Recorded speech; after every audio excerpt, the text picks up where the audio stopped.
Entrevista a la carta, en diálogo directo con los protagonistas de los hechos. Nos acompaña a esta hora Esteban Santos, analista internacional. ¿Cómo está? Muy buenas tardes, gracias por estar con nosotros. Gisela, buenas tardes, siempre un gusto. Terrible esta noticia, ¿no? También escuchábamos esta mañana otra noticia de un pequeño niño de pocos años de edad que lo encontraron en el desierto entre México y Estados Unidos, que había sido abandonado seguramente por los coyoteros. Noticias que nos espeluznan, pero esa es la realidad que vivimos en el Ecuador. Últimamente ha empezado una vez más a subir esta ola migratoria de ecuatorianos que salen en busca de un mejor futuro. ¿Qué factores, doctor, son los que empujan a los ecuatorianos hoy en día a migrar de esta manera con tantos riesgos de forma irregular y tan peligrosa? Pues Gisela, buenas tardes. Es una noticia espeluznante, efectivamente, y creo que espeluzna más el saber que todavía no es sino una crónica de muerte anunciada, sino el saber que esta noticia se va a seguir replicando y que no es una noticia que solo le atañe al Ecuador, sino a todo el continente latinoamericano.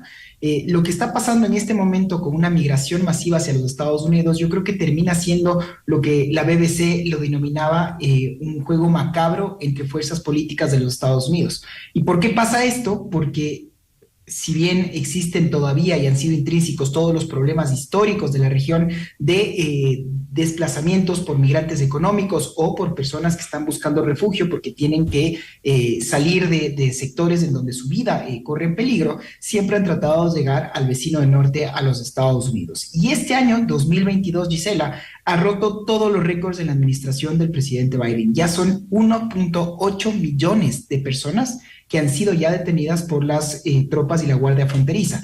De este 1.8 millones de personas, se estima que en este año se va a superar fácilmente el sitial de los 2 millones de personas. Ahora, ¿qué es lo que termina pasando? Hay una pelea interna entre republicanos y demócratas, y entonces los gobernadores republicanos han empezado a acoger migrantes, pero única y exclusivamente con el afán de subirlos en buses y llevarlos a estados de mayoría demócrata, pues donde existen gobernadores demócratas. Principales destinos Washington, principales destinos Nueva York, y en este momento, de acuerdo a estas últimas cifras, ya son más de 7,400 personas que han llegado en un bus auspiciado por un gobernador de Texas o de Arizona y que son casi que dejados a su libre albedrío una vez llegado a estos estados con tinte demócrata. Entonces, están siendo usados como peones y son personas que detrás de esto existen justamente las historias que Gisela muy bien nos estaban comentando.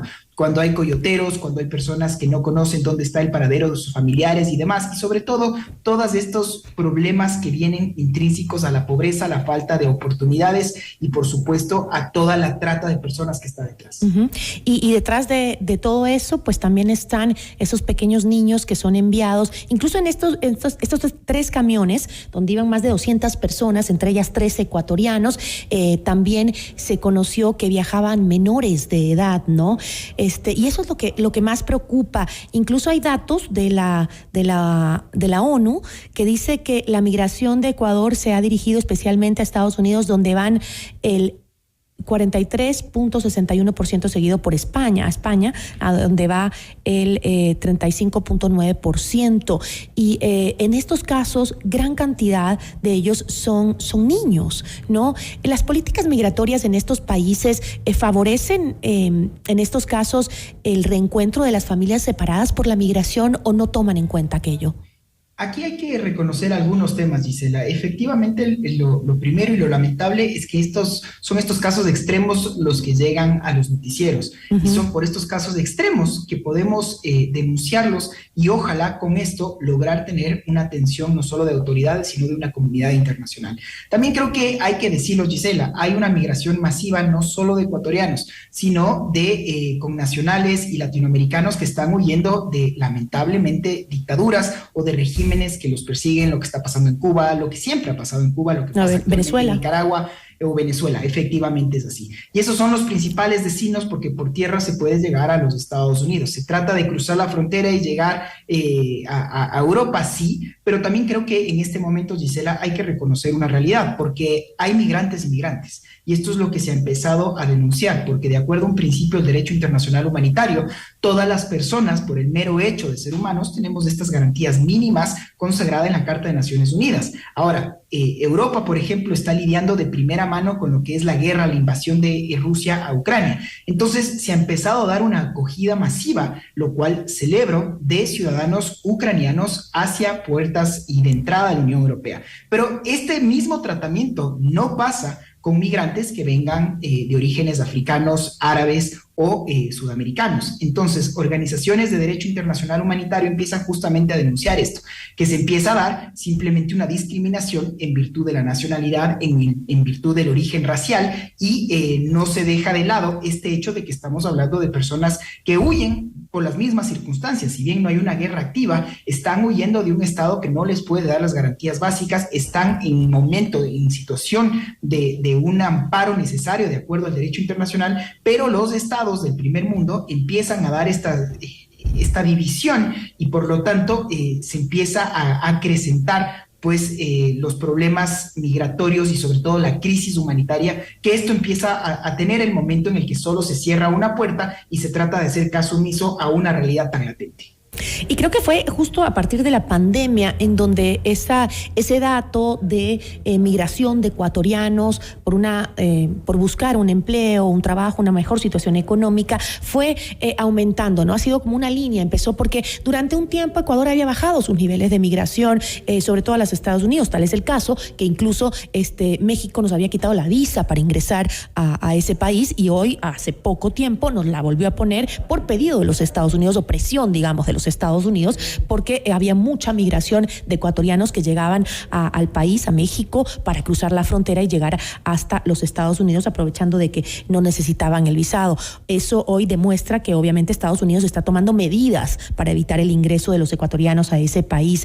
¿Tiene por su lado el Ecuador un plan para detener la migración?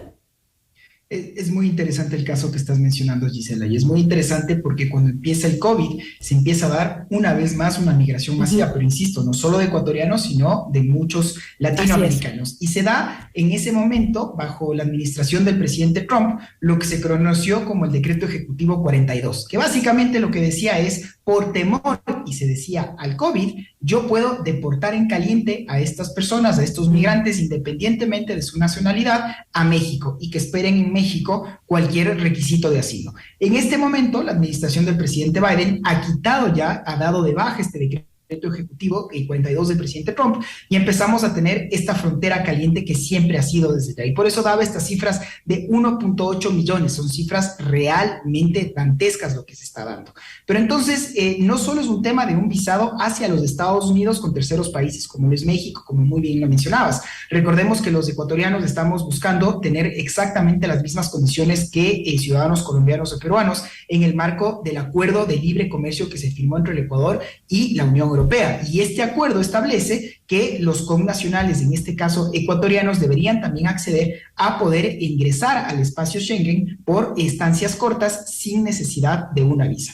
Pero esto no se ha podido dar y claro, se ponen muchas trabas burocráticas, Gisela, como no, es que todavía no está el pasaporte biométrico, pero hay que leer entre líneas qué es lo que se está viendo en este momento, que como una vez más el gobierno no puede controlar esta migración masiva de migrantes económicos, pues entonces se quiere volver a poner este stop y por eso es que yo personalmente le veo muy difícil que la Unión Europea, por ejemplo, vaya a cambiar esta política y que nos vaya a conceder un derecho que está reconocido en el marco del acuerdo comercial ya suscrito, porque recordemos que inicialmente suscribió el acuerdo Perú y Colombia y después nosotros hicimos parte de ese acuerdo ya suscrito entre los dos. Entonces, y también un paréntesis en eso, doctor, también recordemos que ese anuncio se lo hizo en el gobierno anterior, no es ni siquiera de este gobierno, se lo hizo en el gobierno anterior, de que ya los ecuatorianos no necesitábamos la visa Schengen para poder entrar a Europa y hasta ahora seguimos esperando y nos siguen dando largas.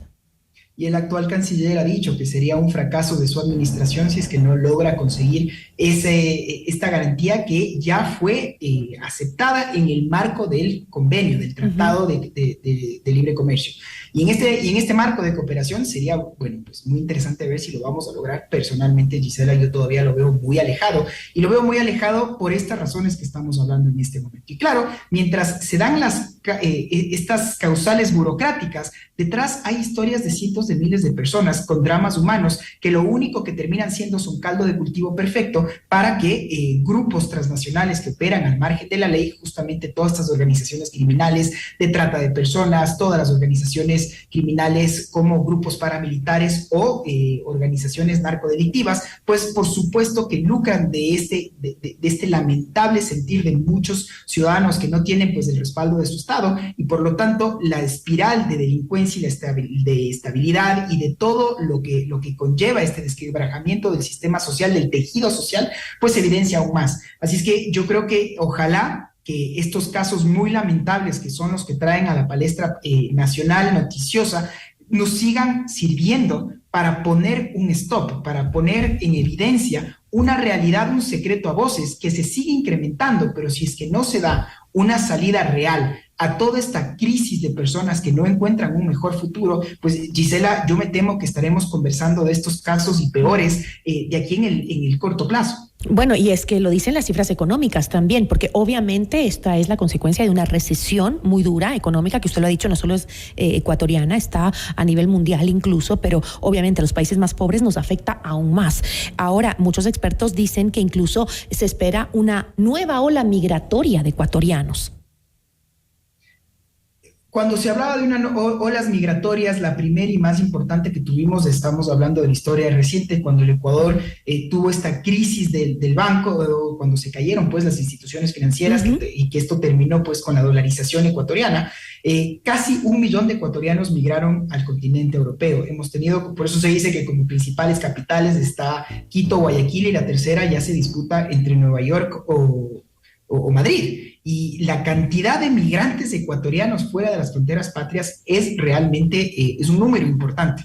Ahora, hay que definir, y como lo hemos dicho varias veces, entre un migrante económico, alguien que está saliendo de su país con la espera simplemente de tener una mejor oportunidad laboral, y migrantes que requieren asistencia por un asilo, porque huyen, justamente porque vienen huyendo, pues, valga la reiteración, por amenazas, porque su vida corre en peligro y porque el Estado no puede garantizar los requisitos básicos para su subsistencia. Esto es una realidad, lamentablemente, no solo en el Ecuador, lo hemos dicho varias veces, en todo el callejón interandino, y me atrevo a decir también en el cordón centroamericano, y esto es una realidad latinoamericana. Por ende, yo soy el primero en decir que la solución solo puede venir dada con políticas a nivel estatal. Esto no es de tapar el sol con un dedo y decir que solo atiende a uno de los estados latinoamericanos. Esto es una realidad mundial, sí, latinoamericana, que lo estamos viviendo en este momento cuando recibimos la diáspora de ciudadanos venezolanos, por ejemplo, por el estado fallido que es en este momento este hermano país, pero pasa exactamente en otros lugares del mundo, como lo mencionábamos con ciudadanos ucranianos que tienen que huir por un conflicto armado. Ahora bien, el problema es que si bien la Carta de Naciones Unidas no discrimina entre edad, religión, sexo, orientación política o geográfica, en la práctica vemos lo contrario, que hay ciudadanos, dependiendo la nacionalidad y su lugar de proveniencia, que son recibidos de una forma y otros que son rechazados y tienen otro trato. Entonces, por supuesto que ese es un reto para el derecho internacional humanitario, para los organismos internacionales, pero concluyo siempre con esto. Esto no se combate con más armas, esto no se combate con más militares, esto se combate con políticas sociales, económicas y de desarrollo. De lo contrario, insisto en lo que decía al comienzo, esto es crónica de una muerte anunciada y cada vez será peor porque la crisis y la factura social cada vez será más grande. Eso en cuanto a lo que podemos hacer y debemos hacer dentro del país, ¿no? Tiene que mejorar esas, y es multisectorial, esas políticas que se deben implementar, ¿no? A través del empleo, a través de mejorar la economía, dar ayuda social, incluso a los jóvenes, dar alternativas de estudio con posibilidades de empleo en el país, ¿no? Porque los jóvenes son los principales principales que buscan una alternativa fuera al no encontrar futuro acá adentro. Pero por otro lado, estas medidas que ponen los otros países, como la que mencionábamos hace poco, el tema del visado que nos volvieron a imponer en México. ¿Cómo ha resultado esas medidas? El que no nos den la visa Schengen todavía, o que no nos quiten la visa Schengen para poder entrar libremente a Europa. ¿Ese tipo de medidas funcionan? Es decir, hoy en día, por ejemplo, ¿ha bajado la migración a través de México a Estados Unidos, o es que simplemente se lo hace ahora en su mayoría a través de los coyoteros? Pues fíjate, Gisela, que es una pregunta muy interesante, y para esto hay que regresar a ver un poco de historia reciente. Recordemos cuando llegó el presidente Correa, lo primero que dijo es que uno de los principales atentados a los derechos humanos es esta imposición de visas. Y el Ecuador quiso ser pionero en lo que se quiso interpretar como una nacionalidad universal, y entonces básicamente abrimos todas nuestras fronteras patrias. ¿Y qué terminó pasando? Que claro, en esta realpolitik mundial existen gobiernos y países y lugares del mundo que le están pasando mucho peor que el Ecuador. Y entonces empezamos a tener una migración irregular de países del África subsahariana, de lugares del sudeste asiático, de personas que simplemente estaban de paso, y empezamos a ver tratas de personas y grupos que operaban, porque claro, si había un país que nos dejaba entrar en el continente latinoamericano, lo iban a usar de paso, siempre con el anhelo de llegar a los Estados Unidos. Entonces, esta es una realidad de siempre. La idea de un visado es tratar de tener una migración controlada, pero esta migración jamás se va a poder dar fe a una realidad, y es el hecho de que mientras los estados latinoamericanos, no solo es el tema económico, sino principalmente el tema de seguridad, mientras los países centroamericanos sigan viviendo esta lucha armada en contra de las maras, por ejemplo, el problema del narcotráfico que estamos viviendo ya en el Ecuador y en regiones en donde lamentablemente las personas ya no pueden tener una convivencia pacífica, la única respuesta va a ser una migración irregular, y esta migración va a conllevar estas lamentables noticias que Gisela nos comentabas, que niños de 4 años son encontrados solos en una frontera, en un paso entre México y los Estados Unidos, porque los coyoteros los dejaron a su buen haber. Lo que pasa con migrantes hacinados en buses, en camiones, que son hallados muertos, en fin, todo el problema de la podredumbre, de las tratas, de los grupos que están detrás, que lo único que hacen es lidiar con vidas humanas. Por eso, creo que este es un momento importante para hacer un llamado, y este llamado es que tiene que ser la sociedad civil conjuntamente con los gobiernos y los sectores empresariales, que podamos tener políticas serias. Lo que menos necesitamos es más circo a un pueblo que cada vez tiene menos pan, que es lo que siempre repito, y si es que no existen políticas a largo plazo que vengan siendo consensuadas dentro de un concierto internacional, esta simplemente va a ser lamentablemente una historia que se va a seguir repitiendo con cada vez mayor rapidez, me atrevo a decir, y eso es algo que nadie debería acostumbrarse, pero me parece que lo estamos haciendo. Lamentable, ¿no? Y además que no solo es el tema de que son familias que se desconectan, se destruyen y quedan con el dolor de haber perdido a su ser querido intentando buscar una mejor vida, sino que además se quedan con la deuda que deja aquel migrante con el coyotero, ¿no? Es una situación terrible, y hay que trabajar en ella, hay que conversarla, y hay que hablar de esto, y hay que exigirle a los gobiernos que hagan algo al respecto. Yo le agradezco mucho, doctor, gracias como siempre por acompañarnos. Por favor, estoy siempre a las órdenes. Un saludo. Una buena tarde. Esteban Santos, analista internacional.